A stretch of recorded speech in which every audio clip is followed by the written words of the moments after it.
Bonjour, bon mardi 30 juillet, ici Chantal Lavoie, je vous souhaite une excellente journée. On passe l'heure ensemble, aime l'été, votre émission estivale qui vous propose entre midi et 13h de belles rencontres, de belles activités aussi. On se promène d'une région à l'autre, un festival qui met la danse et la musique à l'avant-plan, un jardin qui est situé dans un environnement exceptionnel, chargé d'histoire, mais nous allons parler aussi de littérature queer. On a des invités qui ont beaucoup à dire là-dessus, soyez donc des nôtres. Voici Aime l'été.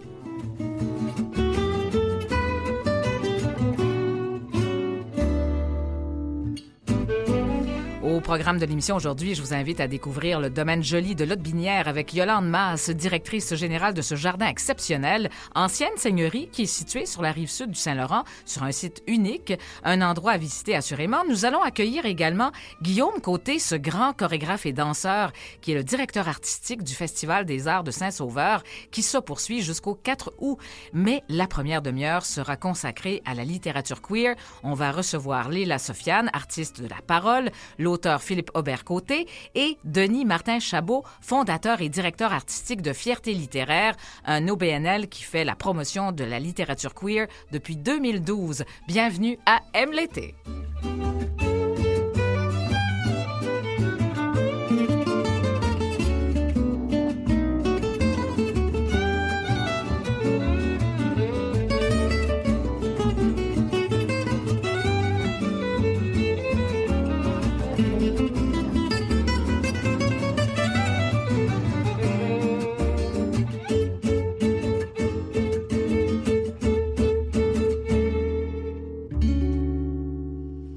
Et oui, Aime l'été, on a une première demi-heure assez chargée. On accueille d'abord nos deux premiers invités, là.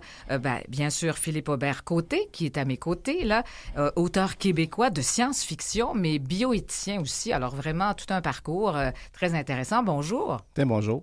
Et puis, j'ai mon collègue, Denis Martin-Chabot, fondateur de Fierté littéraire, qui est là aussi, qui a bien voulu rester après son émission pour parler, évidemment, de son bébé, évidemment, depuis 2012. Tu as fondé cette fierté littéraire parce que ça manquait beaucoup, finalement, à cette dimension-là. On parlait beaucoup de Fierté Montréal, il y avait plein d'activités et tout, mais Fierté littéraire fait un peu partie de la programmation de Fierté Montréal, en quelque sorte. Une grande partie de notre travail, c'est pendant la Fierté Montréal. On a un festival avec plein d'activités. Et en fait, mon bébé commence à arriver à l'adolescence. C'est sa 13e édition cette année. Ah oui, ouais. Bientôt 13 ans. C'est l'âge ingrat un peu. Hein? Oui, ça veut dire que là, c'est le temps de peut-être... je suis sûre que tu es assez imaginatif pour repenser tout ça, revoir à chaque année, bien sûr, de nouvelles perspectives. Oui, de trouver une façon d'intéresser les gens à la lecture, à la littérature. Parce que ce n'est pas... c'est pas inné chez les Québécois. On lit pas beaucoup. On lit, mais on lit pas beaucoup. Et dans les communautés marginalisées, c'est souvent plus difficile. Puis il y a tout le phénomène de la littératie aussi qui fait partie un peu de notre mission auprès des communautés. Et moi, je le dis toujours très candidement, j'ai créé un festival que j'aurais aimé vouloir voir, mais auquel j'aurais aimé participer. Oui, c'est un peu toi, ta démarche toujours. Tu écris parce que tu écris des choses que tu aimerais lire. Oui. Effectivement, ça a été ton moteur. Et puis là, ton festival, c'est un peu ça aussi. Oui. Un événement dont tu aurais voulu, un événement que tu aurais aimé suivre, étant plus jeune aussi. Oui, puis surtout que moi, je me dis, c'est beau, là, je suis queer, j'avoue, je vis très bien avec ça, tout ça, mais il y a tout plein d'autres choses qui m'intéressent. Et puis, je trouvais que c'était pas là. Fait qu'on l'a mis de l'avant. Puis, je pense que le plus beau succès, c'est que la première fois qu'on a fait le festival, j'ai mis 300 $ de mes poches là-dedans. Tu as financé. Si je vous disais que le budget, présentement, on est dans les 6 chiffres. Eh là là. Alors, vraiment, bravo, parce que ça a été... c'est vraiment intéressant parce que c'est un espace... Toi, tu as toujours, justement, voulu, comme je t'ai entendu dire souvent, monter le volume là, Oui.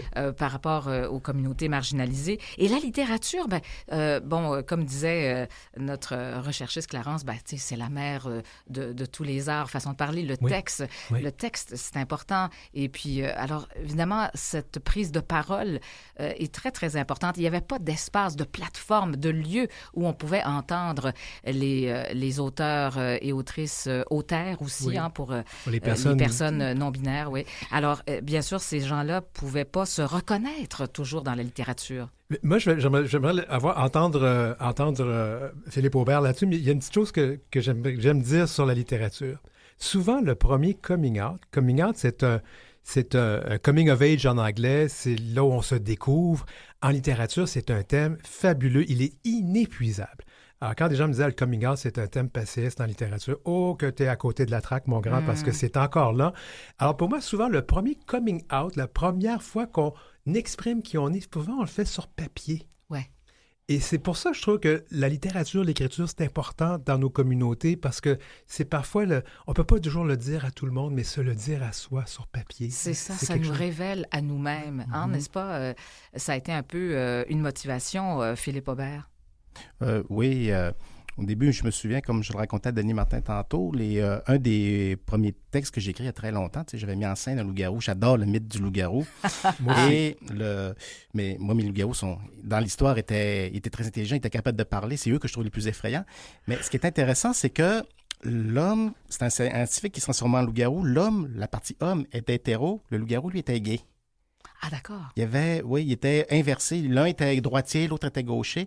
Et on voyait comme donné que le loup-garou, la partie animale, développait une sorte de relation ambiguë avec le policier qui était chargé de l'attraper. Donc, c'est pour dire, déjà, j'avais des histoires twistées quand j'étais jeune où l'homosexualité était abordée de façon cachée, progressive. Mais je n'avais pas, quand j'étais jeune, de référence positive pour l'homosexualité. Souvent, dans les films, c'était discret. J'étais pas assez mature pour comprendre ça. Selon l'âge aussi. Selon l'âge aussi. Selon notre âge, bien évidemment. Exact. Aujourd'hui, c'est beaucoup plus, l'image est plus positive, alors qu'à une certaine époque, c'était négatif. Ouais. Négatif. Puis des fois, en revisitant certains films, surtout des films d'horreur que j'ai aimés, j'ai vu que, il y avait beaucoup de sous-entendus sur l'homosexualité qui m'avaient rejoint à l'époque sans que je m'en rende compte.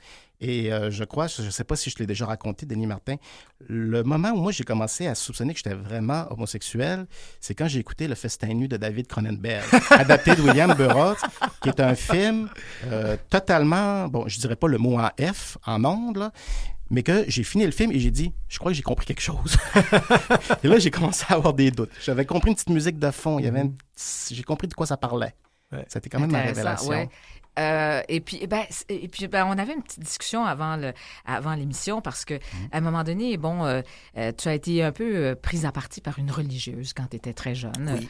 C'était à l'école. Et puis c'est ça. Et toi, tu as tout à coup, tu as découvert la littérature fantastique. Et c'est à partir de là que ça a été très libérateur parce que c'était comme un peu en réaction à la religieuse en question, enfin à sa religion à elle, en tout cas, d'une certaine façon.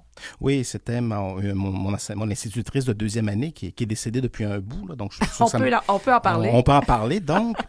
Mais c'était une personne totalement fanatique qui me détestait parce que j'ai su plus tard que une religieuse avec qui elle était en rivalité dans sa propre communauté était ma grande tante, que je voyais presque jamais. Et elle nous a toutes traumatisé une génération, cette dame.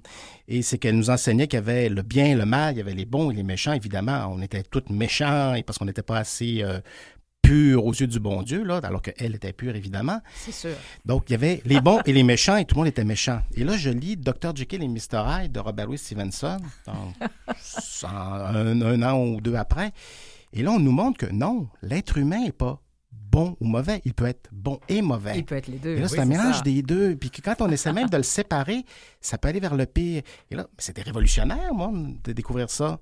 Et je sais que quand Stevenson a publié son récit en 1896, si j'ai bonne mémoire, ça avait été une révolution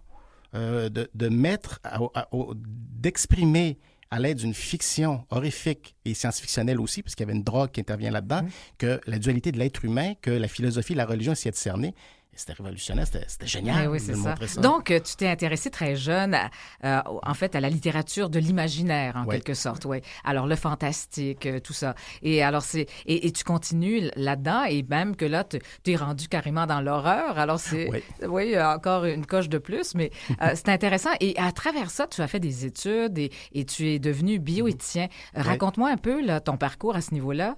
Ça, c'est encore lié à mes découvertes littéraires, parce que, littéraire et cinématographique, parce que quand j'étais au primaire, j'ai découvert H.G. Wells, Herbert George Wells, qui a écrit La machine à explorer le temps, grâce à un film qui s'appelait C'était demain, où Malcolm McDowell interprétait H.G. Wells.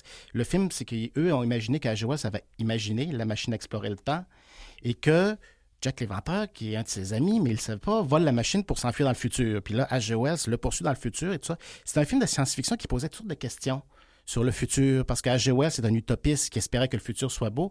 Mais là, il se ramassait en 1979 à San Francisco, puis il était très déçu. Là, ça m'avait soulevé toutes sortes de questions et de dire, waouh, on peut se poser des questions sur la société par la science-fiction.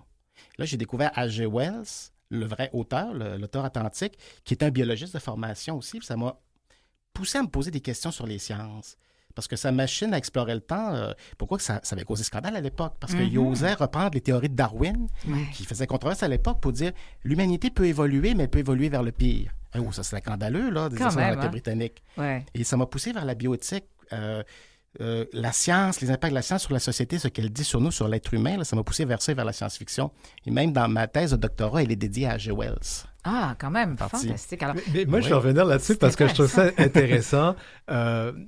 Moi, tu vois, je suis de ceux qui ont découvert que l'ambivalence de l'homme, moi, ou de l'humain, ça me vient d'Henri de Monterland. OK. Et même chose, c'est quelqu'un qui nous... Parce que tu vois, moi, dans ma littérature, dans ce que j'écris, mes personnages, ils sont pas nécessairement bons et méchants, ils sont les deux en même temps. Ouais. Parce que c'est pas crédible autrement. On a tous une petite graine de méchanceté en nous. Voilà. D'ailleurs, toi, tu as une formation de journaliste. Hein? Ouais. Alors vraiment, tu as gagné des prix, le prix Judith Jasmin. Enfin, tu t'es beaucoup démarqué avec des reportages fort intéressants. Et puis, mais c'est ça, donc, c'est pour ça que l'écriture, pour toi, là, c'est fondamental. C'est vraiment au cœur de ta vie. Bien sûr. J'écris... Pour moi, le besoin d'écrire, c'est aussi fort que le besoin de manger 3 repas par jour. Ouais. C'est... là, présentement, je suis très occupé, je n'écris pas, mais je sens le besoin de le faire. Puis parfois, je me réveille le matin, je dis, il faut que je prépare l'émission que je fais, là, j'ai pas le temps d'aller écrire. Mais là, je me rends compte que c'est fondamental. Et... ça, je pense que c'est la partie artiste de moi là, qui est là. Puis en même temps, c'est toute une réflexion. Je t'entendais juste parler de l'aspect objectivité, comme journaliste, souvent, et que dans une société où justement... Ça n'existe pas. Oui, c'est intéressant aussi ta prise de position, ta prise de parole à ce niveau-là, de dire, l'objectivité, c'est bien beau, mais ça engendre aussi parfois dans nos sociétés dites démocratiques, ça engendre des situations comme... des situations comme de faire élire Donald Trump. Et voilà, c'est ça. Parce que Donald Trump, lorsqu'il s'est présenté contre Hillary Clinton, les journalistes ont décidé que nous allions rester neutres dans ce débat. Or, la neutralité fait en sorte que les mensonges de Donald Trump sont devenus des vérités, parce qu'à force de répéter le même mensonge, il finit par devenir vrai. Et là, on n'a pas fait notre travail. Moi, je suis une personne rigoureuse. Alors, je ne suis pas neutre et je ne suis pas objectif et je ne l'ai jamais été. N'en déplaise à mes anciens patrons, je n'ai jamais été objectif. J'y crois pas à ça. Moi, je crois au gros bon sens pour apprendre. Tout à fait, oui, en quelque sorte, oui. C'est ça, il faut se fier à... Et dans tout ce que je fais, même ici à Canal M, j'ai une émission LGBT. J'ai clairement dit aux gens, écoutez, si vous venez venir à mon émission pour parler contre les personnes LGBT, vous perdez votre temps. On est rendu ailleurs. Moi, je pense que la société a évolué. Il y a des gens un peu qui retardent l'autobus, là, mais il faut m'emmener leur dire, regarde mon grand, là, embarque, là, puis ça va finir par fonctionner. C'est pas une question que je méprise pas les gens, mais je pense qu'on doit, à un moment donné, il y a des choses qui sont objectives. Le mur qui est là, il est blanc, il n'est pas vert. On ne commencera pas à dire, c'est un complot du mur blanc pour cacher le mur vert. Là, on se comprend. Ouais. Fait qu'il y a des... Je pense que pour moi, je vois ça comme, on doit quand même rester dans les faits. Et les faits, ça veut dire que c'est des faits, puis tu as des opinions. Puis une opinion, pour moi, ça n'a pas autant de valeur qu'un fait. Alors, c'est une opinion contradictoire aux faits, parce que toi, tu crois que les vaccins, c'est pas bon, ça sert à rien, puis c'est un complot. Bien, il n'y en a pas de fait réalisé derrière ça. C'est une opinion. Je ne peux pas donner de crédibilité à ça. Je suis incapable de le faire. Mhm. C'est dans tout ce que je fais. Alors, mais maintenant, à l'âge que j'ai 63 ans récemment, 40 ans de métier, je pense que je peux me permettre d'être urgent. Non, moi, je n'embarque pas là-dedans. Là. On va rester dans les faits, on va rester dans la... Puis ça s'applique dans tous les domaines de ce que je fais, dans ma littérature aussi. Quand j'écris... C'est vraiment teinté de tout ça. C'est teinté de tout ça. Ouais. Alors, très intéressant, c'est sûr que là, on va s'arrêter juste à peine pour reprendre notre souffle et on va foncer dans la programmation de Fierté littéraire. Bien sûr, il faut avoir le temps d'en parler. Alors, Certainement. on s'arrête quelques instants.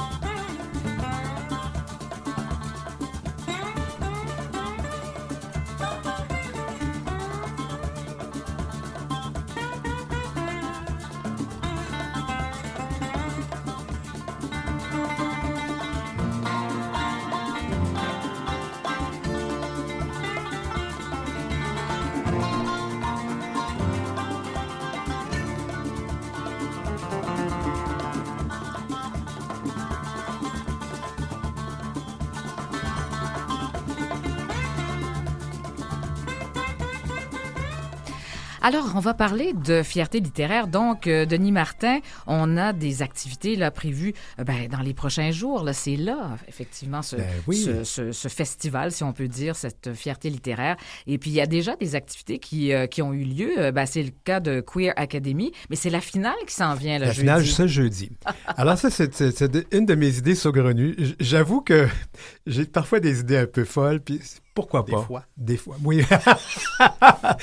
On travaille beaucoup ensemble sur Fierté littéraire. Oui, Philippe Aubert-Côté. Mais juste pour dire que Queer Academy, je me suis dit, ce serait le fun d'intéresser les gens à l'écriture, de découvrir de nouvelles plumes dans nos communautés et de valoriser le travail de ces personnes. Et on faisait un concours littéraire. Je me disais, c'était un peu plate. Oui, c'est réinventer. Il faut se réinventer. On en fait encore. Oui, mais là, on s'est dit, comment truc, pourrait-on réinventer le concours littéraire? Ça fait que je me suis inspiré de 2 émissions de télé que j'aime pas, mais que je me suis inspiré quand même de ça. Queer Academy. Star Academy. Et La Voix. Oui. Et on a créé un concours littéraire où les gens proposent des textes et c'est lu à l'aveugle. Alors, on a eu 24 propositions, on en a retenu 12. Et les mentors, les personnes qui doivent choisir, il y en a 4. Eux, on leur a soumis des semaines d'avance tous les textes, mais on les avait dénominalisés, donc c'était un numéro. Ils ont choisi on a fait toute la programmation autour de ça. Et donc, ils ont choisi chacune 2 recrues. Donc, il y a 3 autres épreuves qui s'en viennent. Et au terme de ces 3 épreuves, qui sont donc le 1er août, la finale, bien sûr. La personne qui va gagner un contrat d'édition dans une maison d'édition reconnue. Intéressant, oui. C'est un peu fou, ouais. Mais c'est un processus, c'est intéressant. Là, je viens de recevoir, parce que tous les textes sont prêts d'avance. Nous, on doit quand même, on ne juge pas un texte comme ça à brûle-pourpoint, on prend le temps de le lire et tout. J'ai tout reçu, les textes, là, il m'en reste quelques-uns à lire. C'est génial, génial. J'ai hâte qu'on entende ça. Et de toute façon, peu importe qui va gagner, toutes ces personnes-là qui ont pris la peine de participer au concours ont découvert leur talent. C'est ça. Ça veut pas dire... C'est ça. Et la publication, c'est se révéler aussi au public. Oui. C'est une autre étape, ça, de la création. Très important, bien sûr. Alors, je pense qu'on va recevoir Léla Sofiane, qui est artiste de la parole, qui va se joindre à nous. Elle était légèrement en retard, problème de transport. Alors, bien contente de l'accueillir, effectivement. Et puis, on va parler, bien sûr, de sa participation, parce qu'elle va participer à plusieurs événements. Oui. Alors, Bonjour. Allô, ça va? Oui, alors elle... c'est vraiment, en fait, de la belle radio. Et elle se joint à nous. Oui. Bien sûr. Salut. Oh, ça me fait plaisir. J'avais peur que qu'on ne puisse pas vous parler. Oui, parce que vous allez participer, vous allez animer, bien sûr, dans le cadre de Fierté littéraire. Ah oui, je vais avoir un atelier d'écriture. C'est certainement à ça que vous pensez. Sinon, je vais surtout...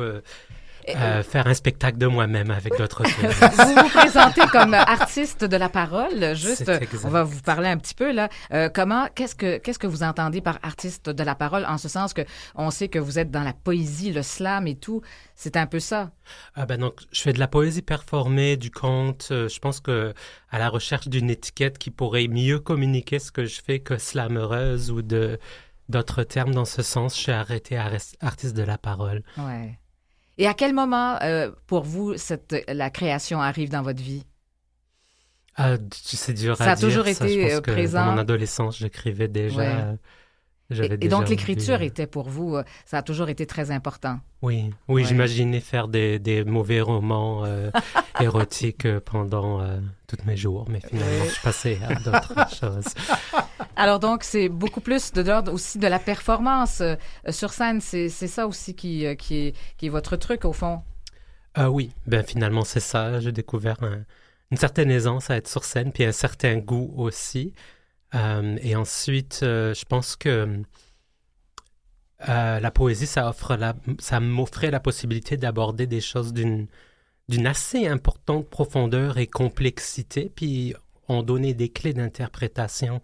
Donc, c'est vraiment à partir de là que j'ai commencé à vraiment trouver ma voix Ouais. et mon identité. Tout à l'heure, on parlait de l'écriture comme une façon de se révéler à soi-même, mais justement, quand on se produit après ça, que ce soit en public ou quand on est publié, on se révèle aux autres. Alors, c'est quand même une démarche intéressante, bien sûr, et surtout pour la communauté queer qui n'avait pas cette plateforme toujours pour justement se révéler aux autres. Tu sais, quand on parle d'artistes queer, on est toujours dans une drôle de tension entre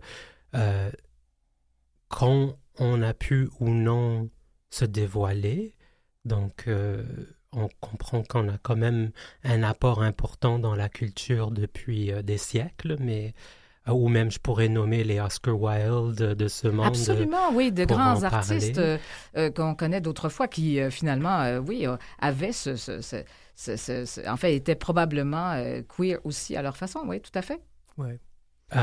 Ouais. Alors, écoutez, on parlait de la programmation. On va tout de suite, parce qu'on faisait référence au fait que vous alliez animer, vous alliez être présent, bien sûr.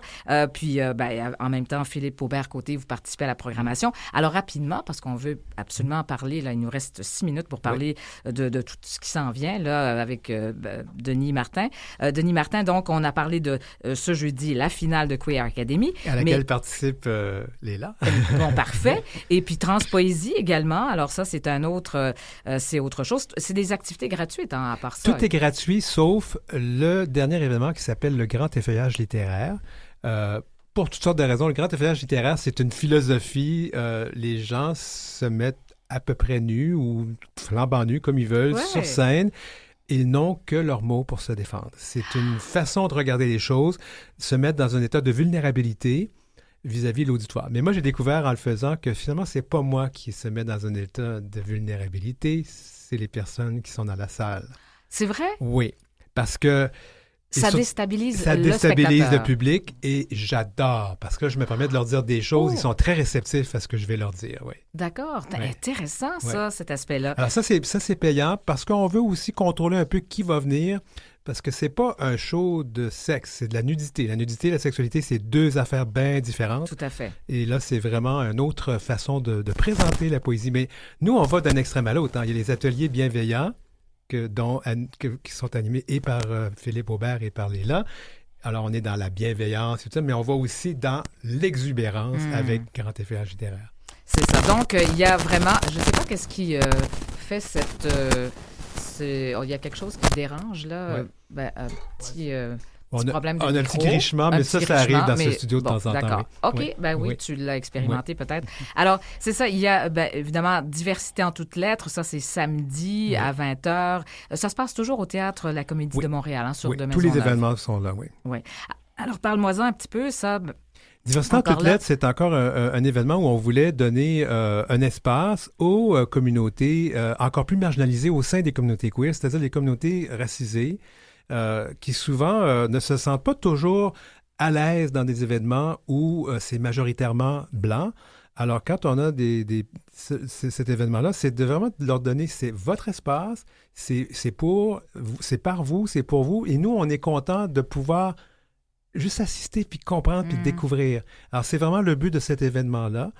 Et c'est un événement qui fonctionne très bien depuis 3 ans. Là.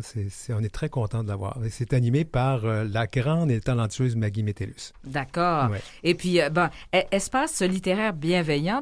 D'abord, je pense que Léla, Sofiane, vous allez être à l'animation le 3 août de ce volet-là. Oui, c'est bien ça? Je prépare, ou vendredi en Cata, je vais préparer un atelier pour donner dans ce contexte-là. Je pense miser plus sur le mot parlé, sur différentes démarches pour comme maîtriser la musicalité, puis travailler et composer à partir de la voix elle-même. D'accord. Et le public, là, on parlait du public, puis parfois réagit. Est-ce que vous trouvez aussi, est-ce que vous sentez parfois que le public peut être déstabilisé d'une certaine façon aussi par votre travail?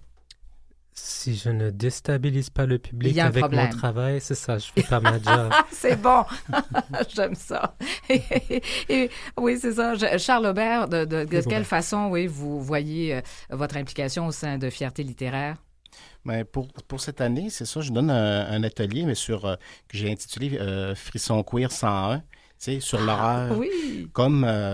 Parce que je donne un atelier d'écriture horrifique qui s'appelle l'atelier de minuit. Et on fait plein de petits exercices pour délier l'imagination, construire des monstres originaux, tout ça. Donc, faire des variations sur des thèmes connus. Et l'horreur, c'est tellement populaire. J'avais eu beaucoup de monde à la télé, puis je me suis dit, c'est une façon de rejoindre les gens. C'est très populaire au Québec, beaucoup plus que la science-fiction et la fantasy même, je dirais. Et je trouvais que pour rejoindre la communauté queer, c'était une bonne façon. Il y a beaucoup d'éléments queer dans l'horreur en partant. Ouais. Il y a un gros lectorat horrifique dans la communauté LGBT. Et je me suis dit, ça peut être une façon donc d'entrer en contact, donc ça consiste on va faire quelques petits exercices pour créer des situations troublantes, créer des monstres, tout ça, délier l'imagination, avec ou sans des liens avec nos enjeux. Parce que l'horreur peut être une bonne façon aussi d'exprimer les enjeux de la communauté queer sous forme de métaphores aussi. Mm-hmm. Et peut-être aussi d'aider certaines personnes à cheminer. Donc, on peut faire beaucoup de choses avec l'horreur. Bien là, évidemment, le temps va nous manquer. Mais en fait, Léla, vous allez aussi défendre un livre, je pense, au combat des mots. Oui, je vais défendre Fifes Sauvage de Shane Michael. C'est un très bon livre. Personnages, il y en a, puis... un recueil de poésie. Puis Shane Michael a été comme mon coup de cœur du cabaret de poésie vrai. à 3 pistoles. Il y a quelques années. Mais il y a plusieurs livres à défendre, bien sûr, lors de ce combat. Je vais t'aider pour plus de détails. C'est Fifes Sauvage qui compte. Pour plus de détails, il y a un site web qui s'appelle Fierté littéraire, en un seul mot, pas d'accent.ca. Puis tout est là. Vous allez découvrir nos artistes aussi et nos activités. Ah, ben écoute, merci. Ben, j'allais y venir parce qu'on ne pourra pas tout dire, c'est sûr. Tout à fait. Alors, merci d'avoir été là. Léla, Sofiane, artiste de la parole. Philippe Aubert-Côté, auteur québécois de science-fiction, fantastique, fantasy. Alors, vraiment, on suit votre parcours, très intéressant. Et merci à toi, Denis Martin Chabot. On te retrouve la semaine prochaine. Ben, pas de la semaine prochaine, demain. On te retrouve demain. Je suis comme rendu à la fin de la semaine. C'est pas des farces. On a hâte. Merci beaucoup. Alors, on s'arrête le temps d'une pause et puis on revient pour la deuxième moitié d'heure. D'autres sujets à venir.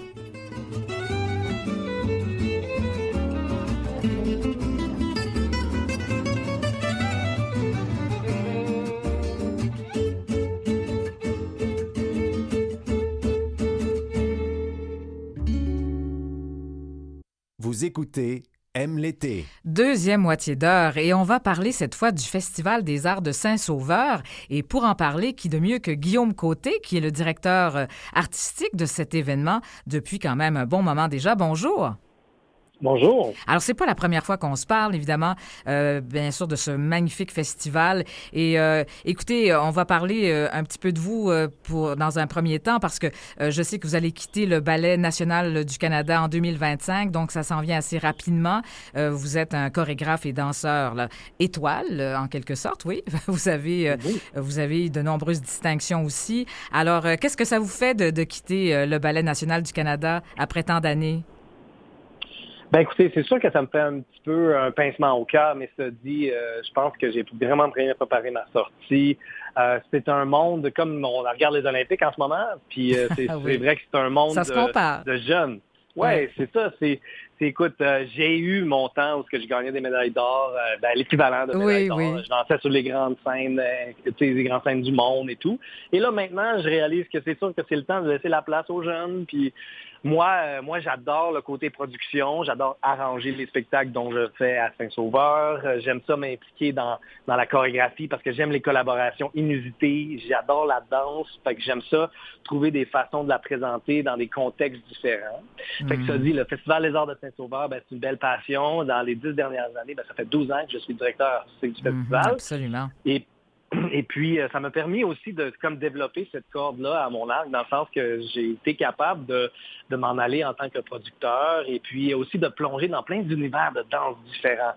On a présenté du tango cette année, on présente du b-boy, du street dance cette semaine avec un spectacle qui s'appelle B-Boyism jeudi soir, à ne pas manquer. Ça dit, moi, je suis un danseur de ballet, mais je ne m'y connais pas en b-boy. Mais il a fallu que je fasse mes recherches. Puis ça m'a vraiment nourri. Alors, j'ai hâte de pouvoir faire ça à plein temps. Ça dit, tu sais, de lâcher les collants. C'est quelque chose qui me fait de la peine un petit peu, mais rendu à mon âge, je pense que c'est le temps. Oui, puis comme vous dites, vous avez bien préparé votre sortie, façon de parler, mais parce que vous avez beaucoup de cordes à votre arc en tant que chorégraphe, en tant que producteur, comme vous dites, vous êtes très polyvalent. Les belles collaborations avec des gens quand même comme Robert Lepage, alors c'est pas rien. Vous êtes vraiment toujours à l'affût des tendances, comme vous dites, et comme producteur aussi d'un festival aussi important que le Festival des Arts de Saint-Sauveur, qui met de l'avant à la fois la danse et la musique. Puis ça, c'est vraiment le plus important festival du genre. Oui, on est le plus important festival de danse au pays.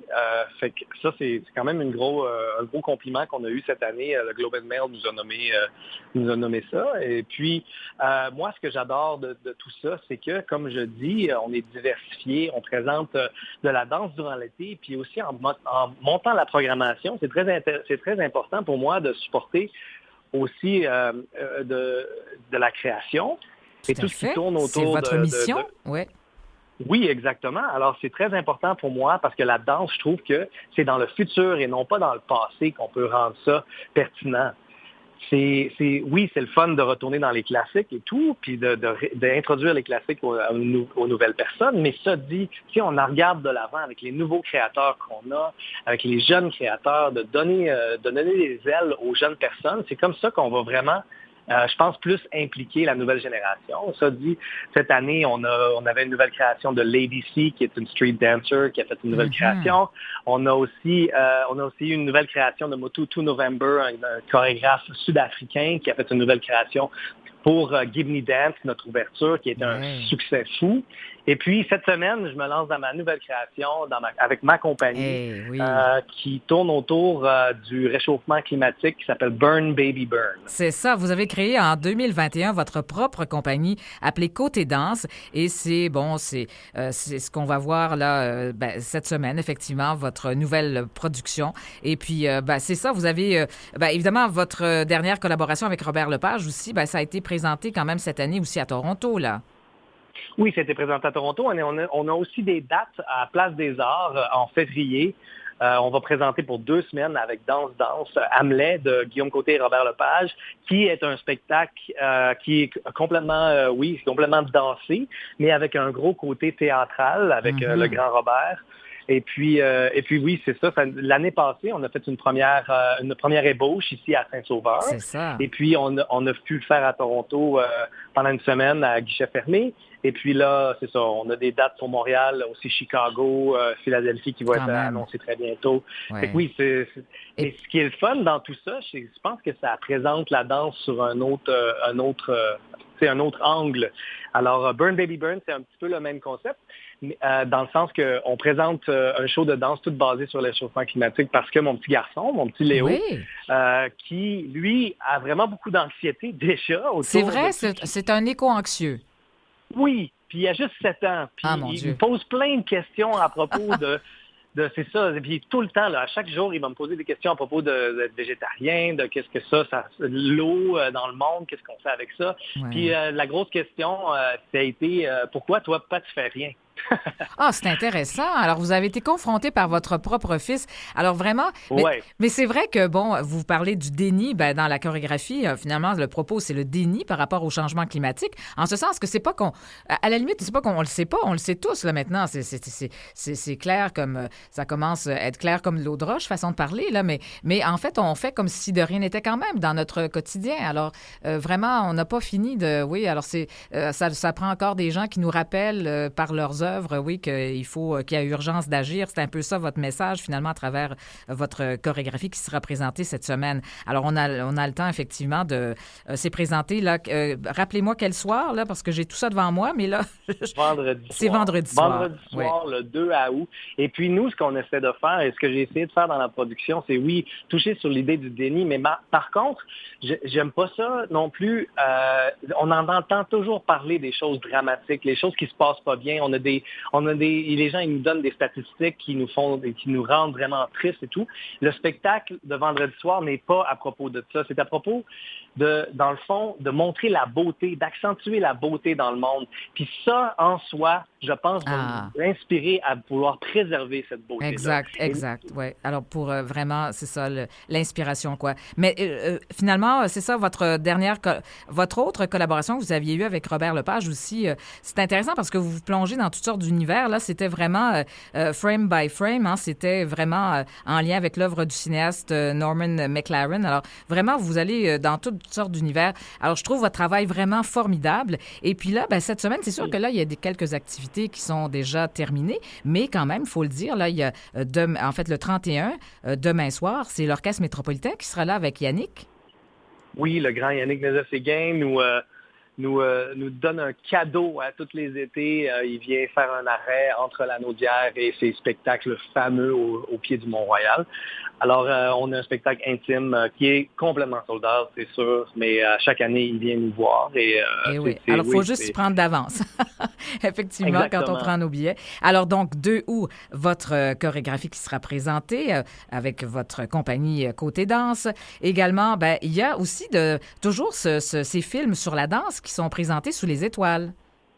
Oui, c'est un beau volet. C'est ça. Ouais. Oui. Puis aussi, on a des spectacles gratuits aussi le vendredi soir. Elle commence à 6 heures sur la scène extérieure, la scène de McGarrigle, qui sont présentés avec aide avec Desjardins.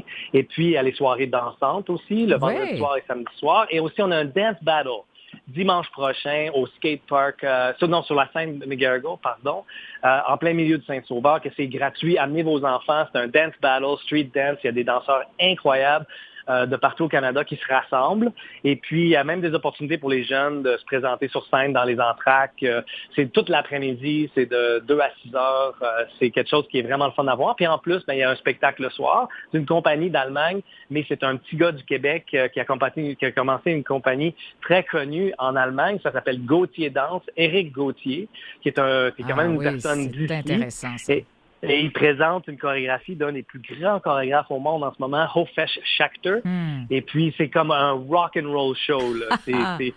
Si vous avez des enfants ou des gens dans votre entourage qui sont intéressés à la danse, mais la danse vraiment qui est dynamique, énergique, ça, c'est un show à ne pas manquer. On présente ça samedi soir et dimanche soir. Alors, venez passer la fin de semaine à Saint-Sauveur. Je pense que ça va être une belle fin de semaine. Oui, ça. Alors, Gauthier Dance, c'est vraiment le 3 et 4 août, hein, c'est ça, c'est en fin de semaine. Exactement. Oui, tout à fait. Alors, il y a également, bien sûr, aussi les fameux sentiers de la danse. Il y avait un premier parcours, il y en a un deuxième qui s'en vient en fin de semaine. Oui, les sentiers de la danse, c'est quelque chose qu'on a commencé durant la pandémie. On a fait des films qui s'appellent Une solitude partagée et on a monté des scènes en plein milieu de la forêt. Puis on a fait des films avec ça. Alors, ça nous a donné l'idée de le faire aussi dans le parc Molson, en arrière du chapiteau, ici à Saint-Sauveur. Et puis, c'est 3 scènes différentes. C'est gratuit. Il faut s'enregistrer en ligne, par contre, au festivaldesarts.ca. Et puis, c'est 3 shows de danse, et puis on s'est animé, on se présente, on regarde un premier spectacle sur la première scène, après ça on marche un petit peu, on regarde un deuxième sur une deuxième scène et ensuite une troisième scène. Et tout ça se fait dans le parc Molson, c'est en plein air, c'est vraiment magnifique et magique de voir justement de la danse cohabiter avec la nature. Tout ça, encore une fois, c'est gratuit. Et puis, c'est ça, on présente ça le vendredi et samedi prochain. Et puis, ça commence à 2 heures. Il y a des spectacles à 2 heures, 3 heures et 4 heures l'après-midi, vendredi et samedi prochain, avec 3 artistes différents qu'on présente à chaque spectacle. Oui, en tout cas, là, vous avez du beau temps en plus. En tout cas, vous avez eu du beau temps en fin de semaine dernière et puis toute la semaine. Là. Oui. C'est beau et chaud, enfin. Et alors, évidemment, il y a peut-être un peu de pluie demain, je ne sais trop, mais enfin, chaud certaine. Il y a également quelque chose que je trouve très beau aussi, c'est évidemment le fait que vous vous intéressiez aussi aux gens qui ne peuvent pas nécessairement se déplacer. On pense notamment aux gens plus âgés qui sont en fait en CHSLD notamment. Alors, il y a tout un volet aussi intéressant là-dessus. Oui, on a fait une initiative qui s'appelle Mouvement de passage. Et puis, c'est des gens qui, justement, d'une super belle organisation, Mouvement de passage. Et puis, nous, en collaboration avec le festival, on aide la situation financière et tout à se déplacer dans les CHSLD pour, justement, danser avec les gens, de bouger avec les gens, de présenter des petits spectacles à eux au lieu de les faire venir jusqu'à nous. Oui. Guillaume, je sais, vous vous intéressez à toutes sortes de danses, bien sûr. Alors, vous êtes un passionné et c'est intéressant parce à travers le festival, on s'initie à toutes sortes de formes de danse possibles. Et justement, je pensais à la danse. Évidemment, ici, à Canal M, on est inclusif. On s'intéresse à une clientèle aussi qui est en situation de handicap. Il y a quand même des artistes aussi, de plus en plus, qui se font voir, qui sont des danseurs qui sont en situation de handicap. Alors, est-ce que c'est quelque chose auquel vous pourriez penser dans l'avenir? Absolument, c'est sûr. Même là, il y a eu 2 compagnies différentes qui ont été présentées dans une conférence à laquelle j'étais. Et puis, c'était absolument magnifique. Il y a une des compagnies où il y avait 2 danseurs en chaise roulante. Et puis, tout ça, c'était monté d'une façon absolument merveilleuse et incroyable. Alors, on regarde les options. C'est sûr qu'il y a des choses magnifiques qui se font en ce moment. Il y a quelque chose aussi autour de l'inclusivité. Mais en même temps, c'est pas un sacrifice. Je pense que leurs spectacles sont de très haut de gamme. Et c'est Tout à fait, grands oui. artistes. Absolument. Alors, ce sont de grands artistes, de grands athlètes, malgré tout, là. Absolument, absolument. Et puis oui, on est dans la recherche constante de façon de justement d'aller chercher tous les artistes possibles, que ça soit Tutu November ou comme des artistes qui se présentent d'autres façons. C'est sûr que nous, on a vraiment axé dans les dernières années sur plusieurs collaborations avec des créateurs québécois. Alors, c'est sûr, on essaie de continuer dans ce volet-là. Et puis, oui, on va continuer, c'est sûr, à regarder le plus possible d'options Bien sur... sûr. Guillaume Côté, alors vraiment continuez, c'est vraiment magnifique ce que vous faites et puis bon, alors vos projets et tout, enfin en tant que chorégraphe pour soutenir justement les artistes québécois aussi, les danseurs évidemment, puis on peut comparer ça aux athlètes olympiques très certainement, enfin et puis bon, je vous souhaite, je pense que là vous vouliez vous ouvrir au ralentissement en quittant le Ballet national du Canada, mais je pense que ce sera pas le cas. Vous allez être encore peut-être très actif, oui, longtemps. Oui, alors, c'est ça. Je vais rester inspiré, ça c'est sûr, et j'espère aussi inspirant. Merci beaucoup, Guillaume Côté. Alors, du Festival des arts de Saint-Sauveur. Alors, on peut assister à encore plein de représentations jusqu'à la fin de semaine. Merci infiniment. Merci beaucoup à vous. Au revoir. Et bye. Bye.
Alors, dernier sujet, oui, de M l'été, bien sûr. On va accueillir tout de suite Yolande Masse du domaine Joli de Lotbinière. Bonjour.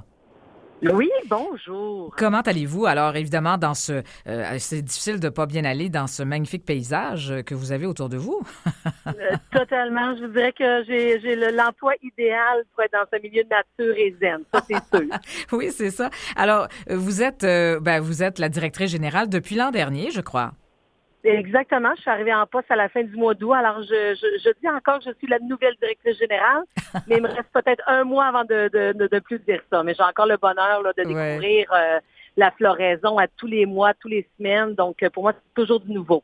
Alors, c'est ça, vous êtes une passionnée. Alors, vous aviez déjà plein de projets en tête. Alors, évidemment, tout ça, vous avez pris l'année là pour finalement regarder tout ça. Puis enfin, c'est un jardin unique qu'il faut découvrir absolument, le domaine Joli de Lotbinière. C'est une ancienne seigneurie, en fait.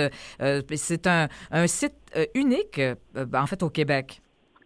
Totalement. Nous, dans le fond, on est le chalet, le centre de villégiature des seigneurs. Donc, on dit tout le temps qu'on est le chalet, mais le chalet qui comportait justement des magasins et puis également un cottage de serviteurs. Donc, il y avait 12 servantes avec qui les gens, là, les seigneurs avaient du support, les jardiniers.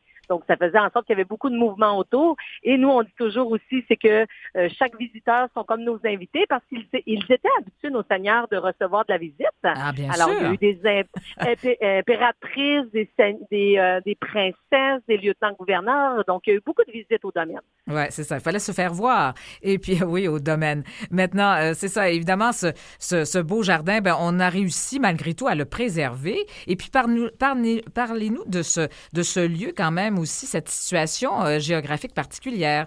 En fait, parce que on parle de la pointe Platon.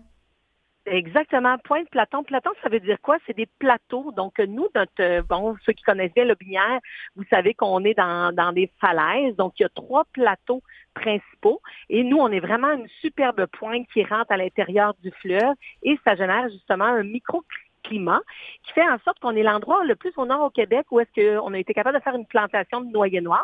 Donc, un de nos seigneurs, Sir Henri, Joli de Lotbinière, a fait une belle plantation de noyer noir. C'est ça, Henri Gustave Joly, et en fait, qui était le fils du propriétaire d'origine, là, il a donc donné au domaine l'aspect qu'on lui connaît aujourd'hui. Totalement. Sir Henri, on le connaît peu, ce personnage-là, mais il a été quand même premier ministre du Québec, seul premier ministre protestant au Québec encore à nos jours. Et c'est un père, on l'appelle le père de l'arboriculture au Canada. Il était vraiment très avant-gardiste avant son temps. Lui a décidé de justement faire attention aux arbres, les préserver, les cultiver, il y avait un laboratoire au domaine et justement de s'assurer, là, il était très de développement durable, les mots qu'on connaît maintenant aujourd'hui, dans ce temps-là, en 1890. Donc, comprenez que on essaie vraiment, au niveau de l'histoire, on a un manoir avec toute visite guidée et on essaie d'expliquer ça aux gens que, justement, le développement durable, nous, ça fait longtemps que Sir Henri l'avait intégré, mais c'est ces mots-là qui sont maintenant à la mode. C'est ça, exactement. Et on retrouve encore aujourd'hui, 11 jardins thématiques. Il y a le potager de curiosité, jardin de fleurs. Enfin, c'est très varié. Totalement. Oui, il y en a pour tous les goûts. Même, on est un lieu également de jardin de nouveautés qu'on appelle. Donc, on travaille avec des producteurs qui nous envoient des petites boutures qu'on met en serre puis qu'on fait fleurir pour mettre dans nos jardins. Donc, on les met dans nos jardins, on les met dans les pots. Le producteur va venir à la fin de l'été évaluer. Et si ces plantes-là, ces végétaux-là sont intéressantes, ils vont être commercialisés uniquement en 2025. Alors, on a vraiment des plantes que personne ne peut voir encore parce qu'ils sont vraiment dans le jardin des nouveautés et commercialisés peut-être en 2025. Alors, ça fait de nous un jardin d'expérience aussi dans ce sens-là pour certains producteurs avec qui on travaille. Ah, c'est intéressant, effectivement. Puis vous avez ce petit étang au milieu des jardins là, pour donner une ambiance vraiment exceptionnelle. Alors là, c'est vraiment toute la... en fait, on peut s'y déposer, c'est lenteur et romantisme là, à la manière du 19e siècle, en quelque sorte. Totalement. Lenteur est le mot juste. Puis même pour ça, on a des marches qui s'appellent Shirin-Yuku, que c'est des marches bains de forêt, marches lentes sous inspiration japonaise. Donc, c'est des marches de 3 ans dans la forêt centenaire. On a des beaux sentiers dans une forêt centenaire ancienne, des arbres de plus de 300 ans. Nos étangs sont là également, comme vous dites, pour avoir juste un petit moment de contemplation devant nous. On a 2 étangs avec une belle fontaine et surtout, on a à peu près un 4 kilomètres sur le fleuve avec pas de voisins, je dis toujours. D'un côté, c'est les grandes falaises de 60 mètres et de l'autre côté, c'est une réserve écologique. Donc, à marée basse, c'est exceptionnel là, pour venir profiter, faire un pique-nique sur le bord du fleuve chez nous. Oui, c'est ça, on peut y pique-niquer, évidemment, alors, et apprécier, bon, ces chênes, en fait, cette chenet bicentenaire, et bien sûr, et puis de tout découvrir les activités sur place, parce qu'effectivement, vous avez plein d'activités. On peut assister à des concerts également. Exactement. Cette année, on a mis en place une nouvelle programmation. Alors, nous avons nos fameux pique-niques symphoniques les vendredis soirs. Donc, on dit aux gens, arrivez tôt, profitez des jardins. Et de 6h à 8h, on vous met de l'ambiance, on met des musiciens sur la terrasse de notre café. Et on dit aux gens, installez-vous dans nos jardins et faites juste profiter du moment. Ah, absolument. Alors donc, il y a encore de belles programmations à venir. Là, l'été n'est pas terminé, loin de là. Et puis, ben, c'est ça. Puis, ce qui est intéressant, c'est qu'il y a une floraison, en fait, il y a des étapes, là, floraison successive, en quelque sorte. Là, même à l'été, on peut apprécier différentes fleurs. Oui, totalement. Vous avez raison parce que les gens ils disent bon, c'est quand le meilleur moment de l'année. Ben effectivement, le mois de juillet, le mois d'août, c'est là où il y a quand même une explosion d'odeurs et de fleurs. Mais je vous dirais que à partir du mois de mai, les rhododendrons, les magnolas, tu sais, c'est vraiment les tulipes, c'est là qu'il y a une autre expérience. Puis à l'automne, dans nos jardins avec les feuilles des noyers noirs, les feuilles des arbres. C'est aussi majestueux. Donc, oui, peut-être que les gens qui aiment vraiment les fleurs, peut-être pendant le mois de juillet et août, mais on est ouvert du mois de mai au mois d'octobre et je vous dirais qu'à toutes les semaines, c'est magnifique. Et effectivement, nous, on met sur notre site Internet les floraisons du mois. Donc, s'il y a des fleurs que vous voulez absolument voir, bien, à ce moment-là, vous êtes en mesure d'aller consulter notre site puis voir qu'est-ce qui se passe cette semaine. Donc, on est dans les échinacées présentement et les lys encore. D'accord. Oui. Et puis, ben, ça vous prend de bons jardiniers, hein? Qui sont-ils? Totalement. Ben, nous, on a justement un horticulteur en chef, à des horticulteurs. On a beaucoup de bénévoles. On a à peu près une trentaine de bénévoles également qui viennent nous aider parce que notre jardin est immense, notre terrain est immense. Oui, on parle de fleurs, mais on a une liste de 2800 végétaux. Donc, toutes nos fleurs ou nos végétaux sont identifiés par un numéro. Et vous avez un guide que vous pouvez aller voir justement leur nom. On commence avec le nom latin, qui est vraiment le nom de la plante traditionnelle, et on le met aussi en français. Donc, nous, on a à peu près 6 personnes qui s'occupent de l'entretien, plus une trentaine de bénévoles là, qui nous aident régulièrement. Ah là là, et est-ce que c'est toujours Philippe Martin qui est l'horticulteur en chef? Toujours Philippe Martin qui est avec nous depuis maintenant 3 ans. Merveilleux. Alors, en plus, il est chef cuisinier, lui. Il a été chef cuisinier, effectivement. C'est un passionné, c'est un créatif. Que voulez-vous, Philippe, c'est un artiste. Alors, et on le voit très bien dans les jardins. Oui, ça se reflète dans les jardins. Photographe en plus. Alors, oui. Vraiment, c'est intéressant parce que, bon, artiste aussi. Et puis, alors, vous vous entourez d'une belle équipe parce que ça prend effectivement pas mal de monde pour entretenir ces jardins-là.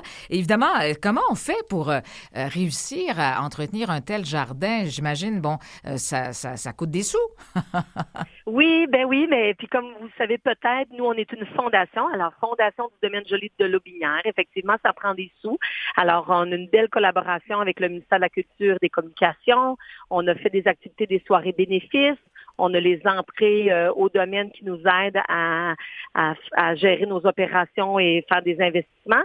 Puis comment on fait? Je pense qu'on réussit. Bien, le fait que notre horticulteur en chef est là depuis maintenant 3 ans, il est en mesure de bouger les plantes, s'assurer que cette plante-là, au niveau de la floraison, est au maximum dans telle période de l'année. Donc, vraiment, c'est pas, on fait pas un jardin pour dire qu'il va être beau cet été. Je pense qu'on fait un jardin pour dire qu'il va être beau pendant plusieurs années. Et il faut absolument être visionnaire puis voir à long terme pour voir justement le potentiel quand les plantes et les fleurs grossissent. Donc, il y a tout le temps du mouvement. Puis je vous dirais qu'en septembre, c'est là que Philippe et son équipe sont les plus emballés parce que c'est là qu'ils vont faire des nouveautés, qu'ils vont essayer de déplacer des choses, qu'ils vont aller recréer un autre petit bout de jardin. Donc, il y a bien hâte, eux autres, en septembre et octobre, quand il va y avoir un petit peu moins de visiteurs pour justement commencer à bouger les choses. C'est ça. Alors, c'est en constante évolution, bien sûr. Totalement. Oui, alors... C'est du vivant, hein, vous savez, tout c'est à du fait. vivant. On travaille avec du vivant. Et ça veut dire, bon, la biodiversité, ça veut dire aussi, je sais pas, des insectes, des papillons, enfin, ça attire évidemment, c'est tout ça aussi que l'on peut découvrir, là.